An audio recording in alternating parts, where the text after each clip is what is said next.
Қайырлы кеш, құрметті оқырмандар. Здравствуйте, уважаемые подписчики, зрители, все, кто нас сегодня смотрит. Сейчас мы подождем, пока соберется народ, и начнем.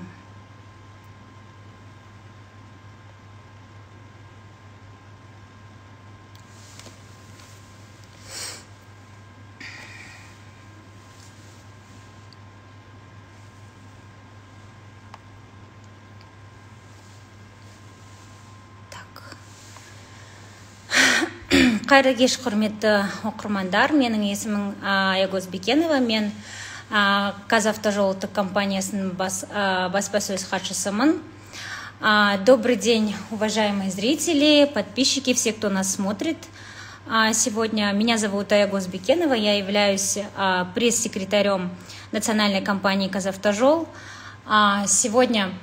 Сегодняшнего дня мы ввели в практику обратной связи у нас на странице Казавтожол в Инстаграм выходы в прямой эфир со специалистами дорожной отрасли. И сегодня у нас в гостях будет председатель правления Казавтожол, национальной компании Казавтожол, Улан Алипов. Сейчас мы ждем, когда подключится Улан Тохтарбаевич.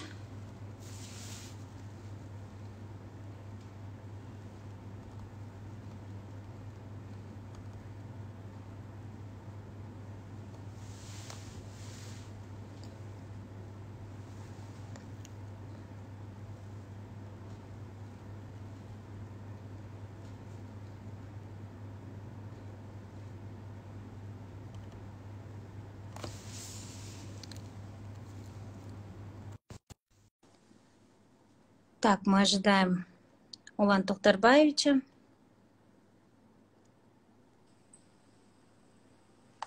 Добрый вечер. Добрый вечер, Улан Тохтарбаевич. Уважаемые зрители, гость сегодняшнего эфира, как я только что говорила, председатель правления национальной компании Казавтожол Алипов Улан Тохтарбаевич. Улан Тохтарбаевич, сегодня мы бы хотели в таком онлайн-формате поговорить о развитии дорожной отрасли в целом, о планах грядущих. И хотели бы, чтобы вы рассказали о текущей ситуации на дорогах в стране, какие работы выполнены, какие работы будут выполнены, охваченные строительством, реконструкцией, содержанием автодорог. И хотели бы, чтобы вы рассказали, как реализуется государственная программа Нурлы Жол на 2020-2025 годы.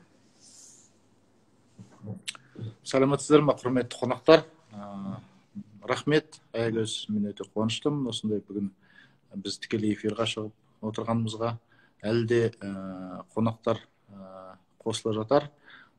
Бірақ біз осы тікелей эфирді бастай берсек, өйткені сағат 8-де деп айтқан едік, 8 болыпты. Спасибо, уважаемые друзья, гости. Я очень рад, что мы сегодня организовали прямой эфир. Спасибо, Аягөз. Сейчас подключаются люди, но мы, наверное, уже 8 начнем и дальше будем продолжать, да, Аягөз? Так. Улан Тохтарбаевич, да, мы хотели, чтобы вы сейчас в целом рассказали о ситуации, о текущих работах, так как мы знаем, что сейчас самый разгар сезона, хоть и строительный сезон заканчивается, но работы все еще кипят, ведутся, поэтому расскажите, пожалуйста, поподробнее. В этом году у нас работами охвачено более 4000 километров автомобильных дорог. Это если до 2020 года у нас есть две программы государственные, Нурлы Жол 1 и Нурлы Жол 2, то есть мы 15-20 год Нурлы Жол 1 завершили. Сейчас начиная с 2020 года начали программу новую Нурлы Жол 2 часть, то есть Нурлы Жол 2. Первый Нурлы жол, что нам дало? Да? Мы до 2020 года реконструировали 13 тысяч километров автомобильных дорог и привели на первую и вторую категорию, перевели 34%. Это 8 тысяч километров дорог мы перевели под первую и вторую категорию. Сейчас началась реализация Нурлы жол 2025. В соответствии которой вот недавно было послание президента, 24 тысячи километров автодорог будет в хорошем удовлетворительном состоянии. Из них 60% будут переведены в первую и вторую категорию. В рамках этой программы в течение 5 лет будет реконструировано и построено 11 тысяч километров автомобильных дорог. В этом году, я сейчас сказал, охвачено 4 тысячи километров автомобильных дорог. И в этом году мы хотим рекордно сделать 2600 километров, дать проезд по асфальтобетонному покрытию. Это, если по дорогам сказать, это дорога Караганда, Балхаш, Алмата. Идет полным ходом, везде на всех участках сейчас работы. Ақтөбе, Атырау, Астрахань полным ходом идет работа. Мы в этом году от Кандagaша до Досор полностью дадим проезд. Работы идут на Узнагаш-Атар, работы ведутся на Карабутак, Комсомольская, Денисовка, Рудный, Костанай, Шарал, Достык,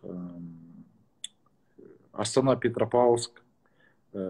Вот последние участки остались за Петропавловском в сторону Кургана. Есть участки Кызылорда, Таскескен-Бақты завершается. Есть участок Талдықорған, Усть-Каменогорск, участки есть Мерке, Бурлбайтал. Вот на этих участках сейчас идет полным ходом реконструкция. И мы вот из всех этих участков в этом году хотим дать 2600 километров проезда. То есть строительством охвачены, получается, практически все направления страны. Да, получается.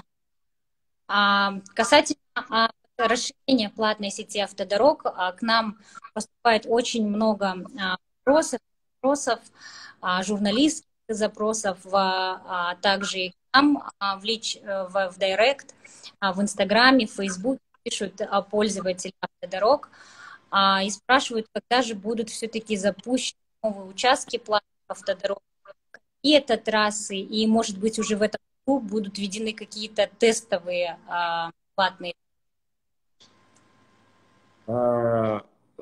Буквально вчера состоялось совещание под председательством нашего министра Бейтбекер Чатампулова в ходе реализации именно этих инвестиционного проекта платных дорог. Мы везде объявляли, в прошлом году у нас был конкурс инвестиционный, и этот конкурс выиграла компания в консорциуме Computer Vision Technology совместно с тайваньской компанией и Темиржолжөндеу.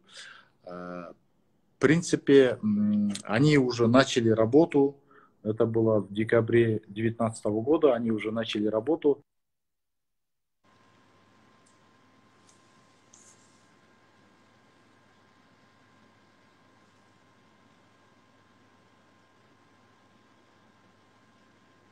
Так, прошу прощения, что-то у нас Улан Тухтарбаевич вышел с эфира, вот у меня здесь показывает.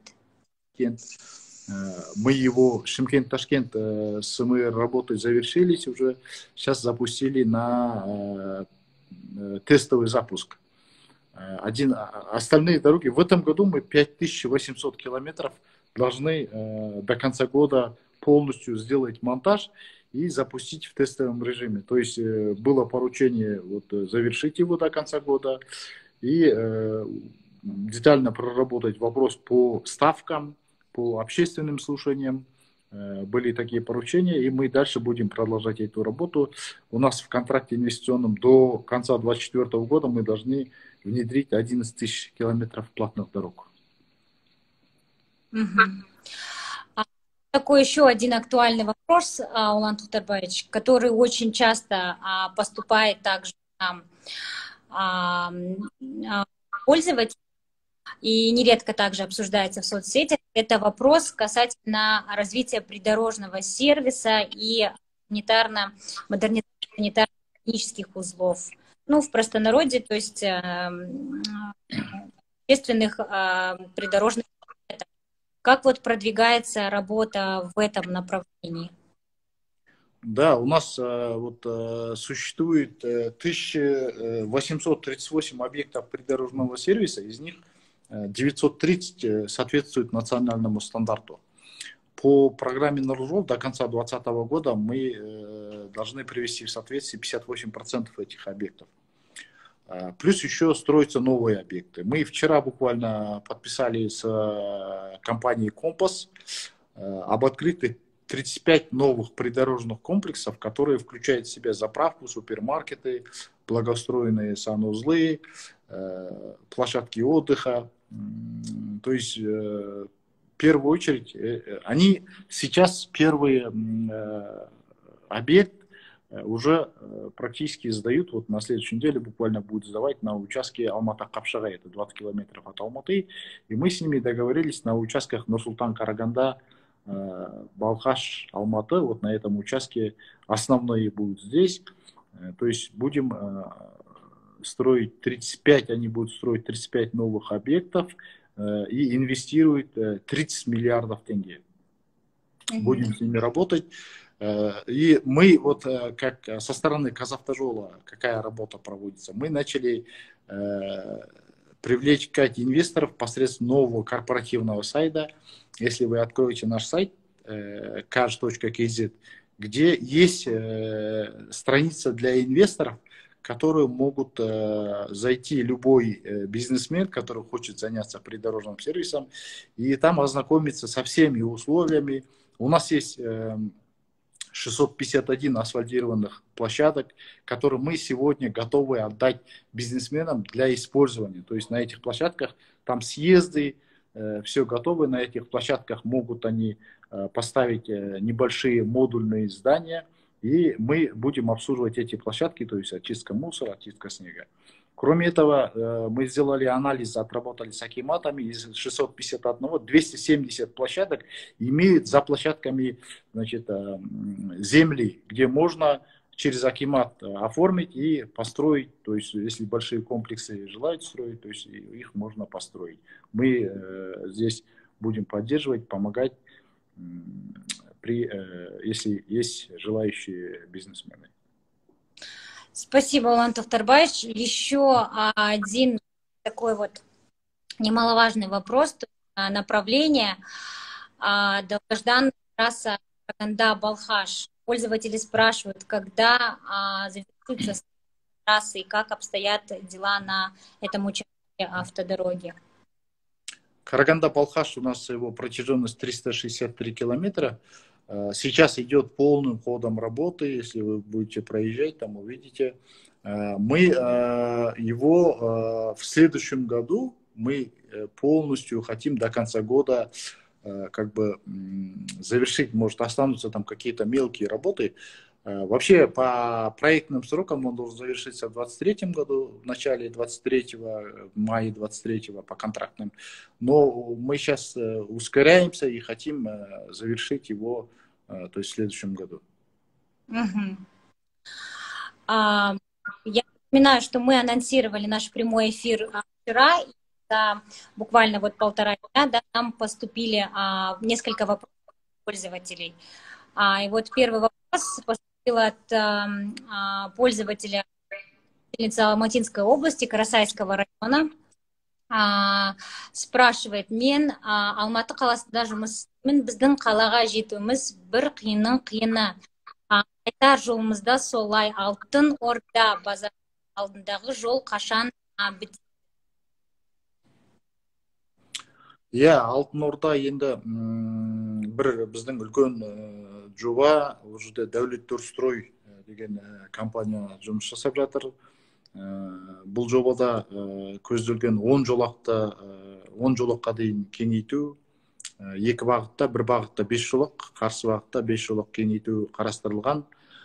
Біз бұл жерде үлкен жаңағы жолдың үстінен өтетін эстакада бар, сосын айналма жолдары бар, Ақсай өзенінен өтетін көпір бар. Осы биылғы жылы біз енді ол жерде жұмыстар қарқынды басталып еді. Осы мына карантинге байланысты өздеріңіз білесіздер, анау блокпосттар қойылып, бұл қала мен облыстың шекарасында болды да, сол жерден ары бері адамдардың қарым қатынасы өте қиын болып, кішкене кешіктіріліп, тежеліп қалды. Бірақ қазір міне осы дәл қазіргі уақытта біз өткен аптада сол жерде болдық. Тағы да мердігер жұмыстарды күшейтіп жатыр. Биылғы жылы біз осы түгел толықтай мына 10 жолақ асфальт бетон жұмыстарын бітіріп, сол жерден жүріс толықтай береміз.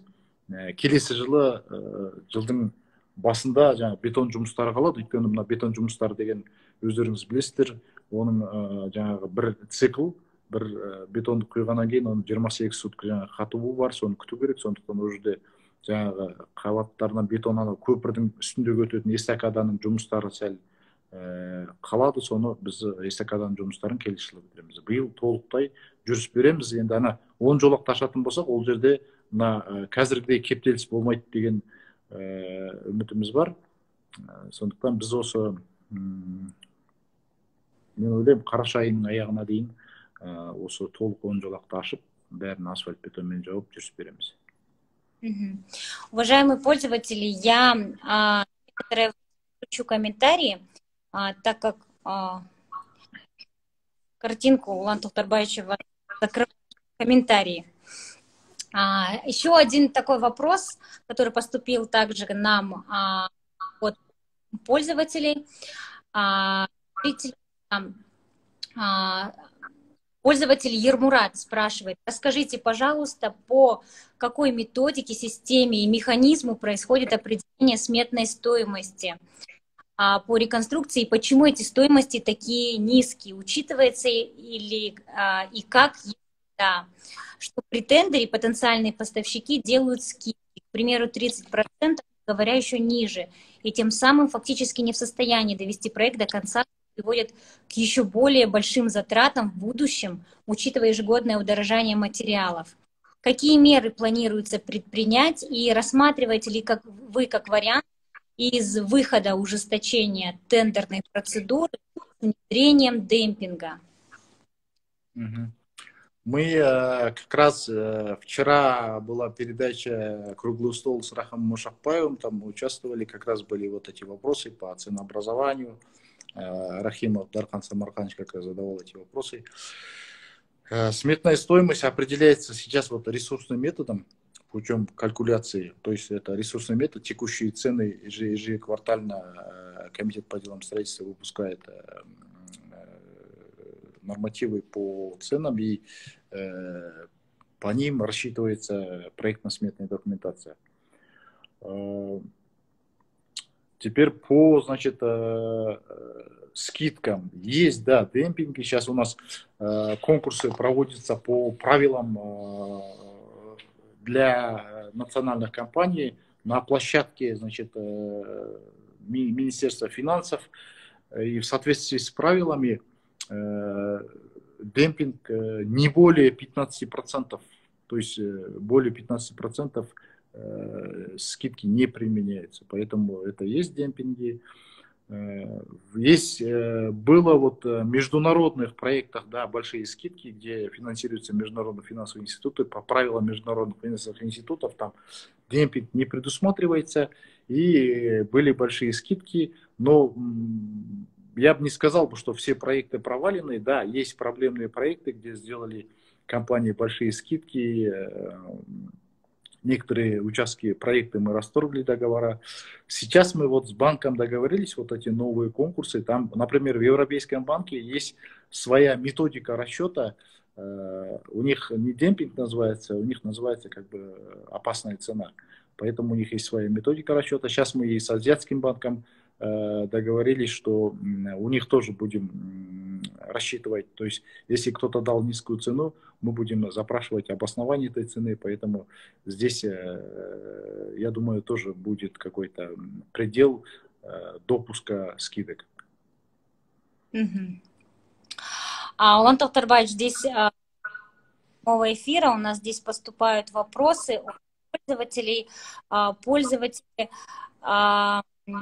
просят рассказать, расскажите про дорожное покрытие Алматы-Капшагай. Алматы-Капшагай, наверное, это вопрос по... Сейчас мы на участке Алматы-Капшагай есть один проблемный участок, где вот, если помните, были в прошлом году, по-моему, осенью где-то было ДТП с участием нескольких автотранспортных средств. Да, это вот, наверное, вот по технологии микросюрфейсинг, да? Да. Мы вот анонсы давали, пресс-релизы, делается там технология микросюрфейсинг, это для того, чтобы вот этот участок стал более шероховатым и гололедное явление, вот борьба с гололедным явлением. Также здесь пользователи спрашивают по состоянию, рассказать о состоянии объездных дорог, направление центр-юг. Это вот как раз Нур-Султан от Алматы. Наверное, пользователь имеет в виду участок от Караганды до Алматы. Да, у нас очень много поступает жалоб по этим объездным дорогам. Мы недавно выпустили видеоролик на наших сайтах, она есть, в Ютубе тоже мы загрузили, да, в Ютубе тоже есть, где говорится, почему эти участки, сколько объездных дорог, сколько, например, у нас 980 километров идет реконструкция, из них объездные дороги всего получилось, мы посчитали, 90 километров, по-моему. Это объездные дороги только в местах, где искусственное сооружение, где строятся трубы, где строятся мосты. А в основном идет движение по старому покрытию. То есть новая полоса рядом строится, и движение идет по старому покрытию. Мы сейчас, вот наши есть на участках технический надзор, наши специалисты, кураторы есть, они постоянно ездят. Бывает, да, мы делаем замечания очень много для подрядчикам.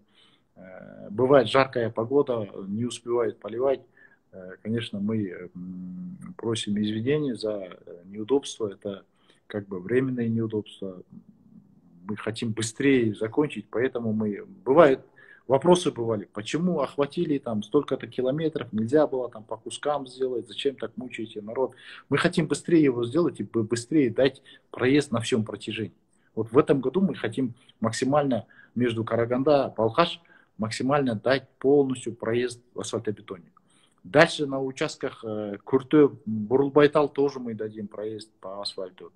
У нас останется проблемный участок между Бурулбайтал и Балхаш. Там есть два проблемных участка, где мы расторгли контракты, к сожалению, с недобросовестными поставщиками, там, как вот компания Шанхай, да, вот то, что говорили до этого, вопрос был, большие скидки, и Азериншат. Вот два участка мы расторгли контракты, сейчас определяются новые подрядчики, поэтому вот на этих двух участках в этом году будет проезд по старой полосе. Эти участки не разобраны, они еще стоят, они не приступили, не разобрали. Поэтому, я думаю, мы сейчас определим подрядчика, и в следующем году, до конца года, там тоже будет проезд обеспечен.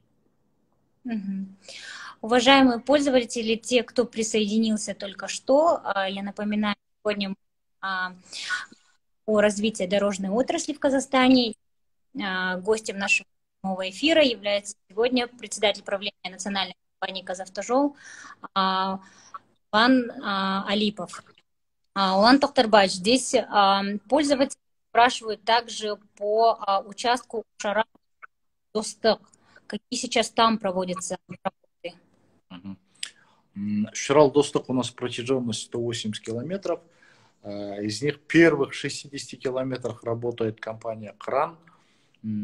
Они уже 30 километров завершили практически. Сейчас последний слой ложится.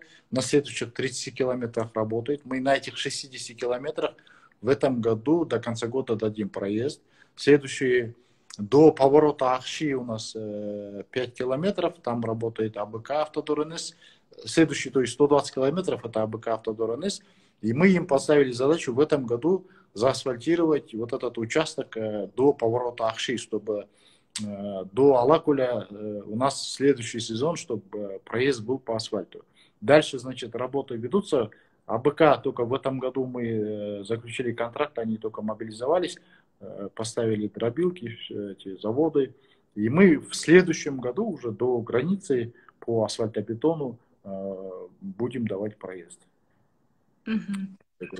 А также пользователь Манарбек орталық батыс жолы қашан басталады? Орталық батыс жолының біз қазір жобасын жасап жатырмыз. Бұл бағыт Нұр-Сұлтаннан Қорғалжың, Егіндікөл, Арқалық, Торғай арқылы Ырғызға шығатын жол болады. Осы жолдың жобасы қазір жасалып жатыр. Біраз жердің жобасы дайын. Біз қазір енді бұны қаражат көзін анықтауды күтіп отырмыз. Біздің қаржы министрлігі қаражат көзін анықтап берсе, қаражат бөлінсе, біз оны бастап кетуге дайынбыз. Жаңағы халықаралық қаржы институттары дайын ұсыныстар беріп жатыр. Ол жаңағы дүниежүзілік жаңағы даму институты, сосын жаңағы Азия даму банкі, солар қаражат көздерін ұсынып отыр. Енді қазір біздің қаржы министрлігін күтіп отырмыз. Қаржы министрлігі шешім қабылдаса, біз бастап кетуге дайынбыз. Уважаемые пользователи, читатели, зрители, кто смотрит, я бы хотела напомнить то, что у нас работает, действует круглосуточный центр, колл-центр 1403, то есть все ваши вопросы, интересующие вопросы вас, предложения, вы можете задавать нашим операторам по короткому номеру 1403, а также у нас Telegram мессенджере, Telegram бот. То есть в аналогичном режиме вы также можете задавать свои вопросы. Все вопросы, которые вы не успели задать сегодня в прямом эфире, вы можете оставлять под этим эфиром. Этот прямой эфир будет сохранен на нашей странице. Все вопросы будут услышаны, обработаны и отвечены. Улан Тохтарбаев, большое спасибо за уделенное время, за прямой эфир. Надеюсь, эфир был полезным, информативным для наших зрителей. Подобную практику мы хотим внедрять еженедельно, то есть еженедельно, раз в неделю выходить в прямые эфиры со специалистами дорожной отрасли и общаться в такой свободной форме в Инстаграме о наших республиканских трассах. Да, спасибо, Аягөз. Я хочу добавить, что мы сейчас будем практиковать эти прямые эфиры еженедельно по разным отраслям, по разным направлениям будут выходить мои заместители, директора департаментов, прямой эфир. И хотели бы попросить, чтобы вы на наших страницах, в комментариях написали, что бы вы хотели бы услышать, с кем бы вы хотели бы поговорить в прямом эфире, какие вопросы хотели бы задать. Мы в зависимости от вашей просьбы будем выбирать направление и ставить прямые эфиры еженедельно, поэтому просьба, если есть интересующие вопросы, прямо пишите здесь в директе. Кроме этого, то, что Аягөз сказала, у нас есть прямая линия 1403 круглосуточная. Любое время, с любой точки можете звонить, и мы сразу же ответим вам. И еще у нас есть новые приложения, разработали наши айтишники приложения. Сейчас пока она работает на iOS, мы сейчас до конца этого месяца закончим разработку для Android. У кого есть iPhone, iOS, то можете загрузить приложение Cash Mobile. Там тоже есть, обращение, обратная связь. Там тоже можете зайти, любую фотографию, видео отправить. Там еще есть карта, где расположены участки объектов сервиса, объектов заправки. Плюс еще там есть участки, прямо живые фотографии, видео с участков, где ведется ремонтные работы. И там можете построить маршрут наподобие Тугиса. Спасибо большое, Улан Тохтарбаевич. Действительно, у нас получился очень информативный прямой эфир. Я думаю, многие зрители не знали о текущей ситуации на дорогах, о наших новшествах, о мобильном приложении. Спасибо большое. До новых встреч до следующей недели. Барша назарларыңызға рахмет. Рахмет, сау болыңыздар.